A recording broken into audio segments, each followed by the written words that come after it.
Raha ny voalazan'ny sorodalana moa dia misahana ny fanomanana fividianana filoham-pirenena sy ny fividianana solombavambahoaka no asa andraikitra ihany koa nomena ny fitsarana manokana misahana ny fividianana ankehitriny ary fanontaniana mipetraka aiza ho aiza no avin'ity androm-panjakana ity.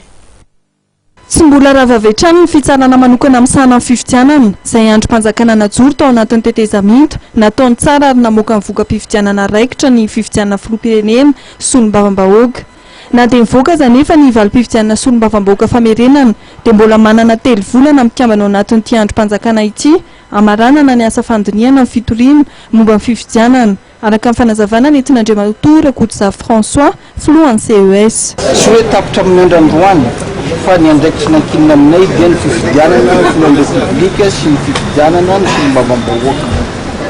Ka manana 3 volana zany raha ny lalàna zany manana 3 volana zany ny contentieux électoral anatin'ny code électoral zany. Zany ndray tsy midika fa hoe hiandry 3 volana zany zay vao hiala eto zany.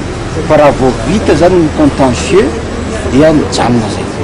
Ary antsika miteny zao mbola misy contentieux zay tsy mifandraika amin'ny fividianana solombavambahoaka fa contentieux hafa. Misy olona mbola mangataka ny révision de l'arrêt kasika ny liste ny candidat présidentiel.